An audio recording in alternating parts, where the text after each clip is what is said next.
My main object was seeing our people come together in love, and that really inspired me. So that was my whole motive for coming into the Nation of Islam, because I seen so much cohesive between people, our people, and that just generated love within me to make me want to be a part of it. Okay, and Sister Rose? I saw how it was changing people's lives, and everything seems like it was just wonderful and going for the better. And I just knew that that was for me. I wanted to be a part of that. Thank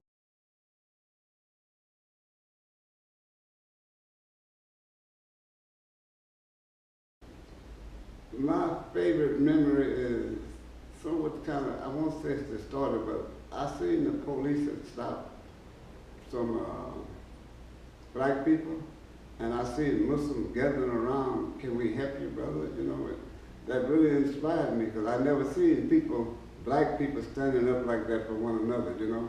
It was always, hey man, that's their problem. And I seen this going on, and I said, man, my God, I got to be a part of this. That was my greatest gift. And Sister Rose? What inspired me was the first time that I went to the mosque. I was greeted by the sisters, and I was treated so nice and so warmly. And although I had many friends, that was the first time that I really felt the love and the welcome.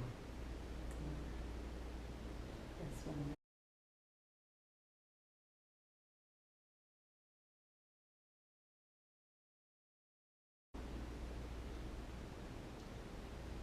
The man that really influenced me was my first teacher in Islam, named Minister Raymond out of Chicago. And it was not like I wanted to like be a carbon copy of him, but it kind of inspired me to make me want to be a better person, because he was always with law, war from Islam, and he really inspired me. Minister Raymond X. Wallace. He was out of Chicago, but he was my first minister in Mosque number 45 in Houston, Texas. And Sister Rose? I was assistant to Sister Alice. Mm. She was so sweet. I really love that sister. And she just inspired me. She made it, like it's made me want to be a better person. Made me want to really be a part of the nation. I felt like, hey, this got to be where I belong.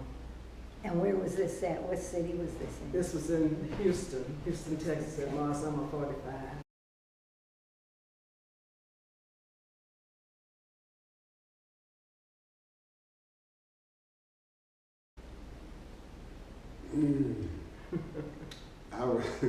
It's kind of hard. Oh, can I really say what really happened? No. Go ahead. Well, I just put it like this. I was getting ready to go do something wrong, and we was in the car, the sister and I, and we heard on the radio that the minister was going to be speaking in Houston at the where they play basketball. Instead of doing what we was intended to do, I turned the car around and went and bought me a suit. And the minister spoke, anyway, you know it almost, and that really inspired me. And Minister Raymond and Minister Farrakhan told me, whatever you do, don't ever leave this. I think that was around 77, 78, somewhere around Okay, Sister Rose?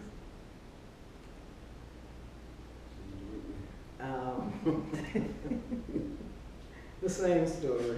Same story, The okay. same story. We were together. We were together.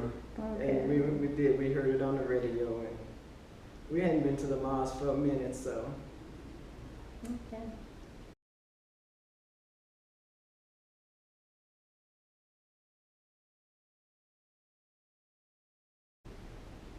Well, for me, it was doing the Muhammad Speak newspaper. I got a joy out of selling the paper. And in fact, I don't remember the exact year, but it was the paper came out plain but still, where I was the top salesman of the Muhammad Speak for 3 years, I think it was exactly. And it inspired me to just see our people accepting the truth. Well, I had kind of head start on people, because in Lake Charles, Islam had never been nobody that with Islam, so we was kind of like the first. and everybody was, I don't know if they was coming to it because it was new, or they really, but whatever it was, it really inspired me. And this was in the same city, Houston? That was in Lake Lake Charles. Charles. Lake Charles. In Louisiana. Okay. Okay, thank And you. I had over 300 customers before, you know. Wow. That's something.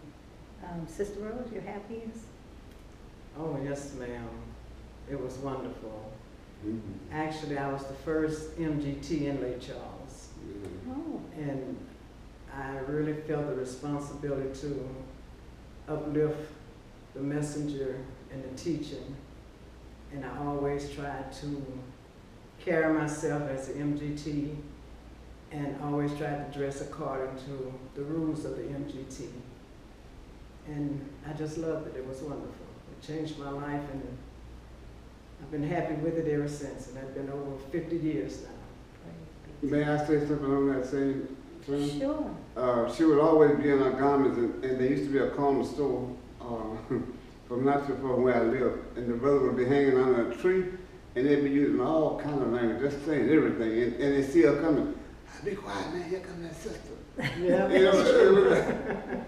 it was That's fun. true. They gave me a whole lot of respect, and I tried to carry myself to keep that trust going and that respect going. That's wonderful.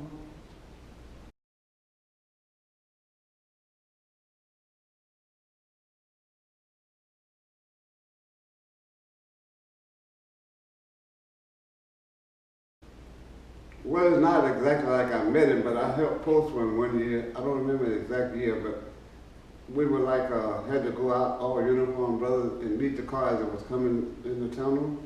And it was a funny, well, it wasn't funny, it was a thrill. Looked like the messenger and I made eye-to-eye contact. And I had a feeling come over me that, well, I can't explain it today, so I really don't know. And I was blessed the whole post.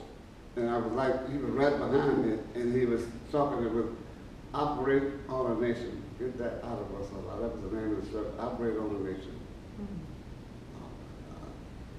Did you ever have that honor? At that time during Savior's Day, the sisters would all sit on each side. Everybody with their white, it was just like a sea of white in their garments. It was beautiful. And I was the second seat, the third seat. And the messenger came down the aisle, and naturally he kind of glanced over at all the sisters. And you know, you always think that he's looking directly at you. And it just gave me a chill. It was just so beautiful. And he was just such a lovely, lovely man. Yes, ma'am.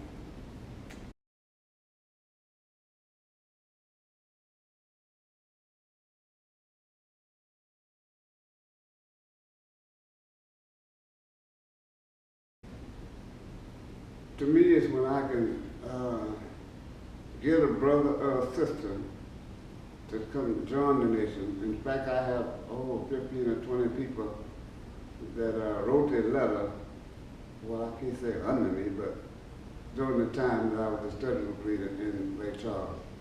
And to me, that was the most inspiring thing to see them wanting to come into the nation. Sister Rose? I heard you say you was first, so.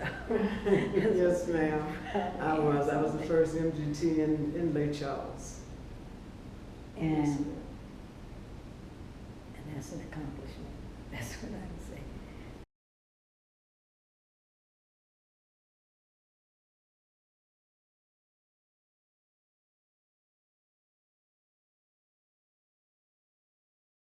Well, for me, I come from a criminal background, which I'm not proud of now, but it really changed me because had I not changed, I don't really think I would be here today. Well, because, like I said, I come from a very criminal background,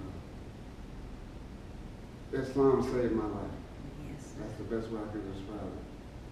And I must say, Islam did save his life, and probably mine Yeah, too. because she's with me. Because I was just a little young country girl, and I was with him every step of the way. I know. I had to find out to stand by your man didn't necessarily mean what I was standing on. You know, But all praise is due to Allah, all praise is due to Allah that He reached out and got us and put us on the straight and narrow path, and we have had a very, very fulfilled and happy life. Yes, ma'am. Now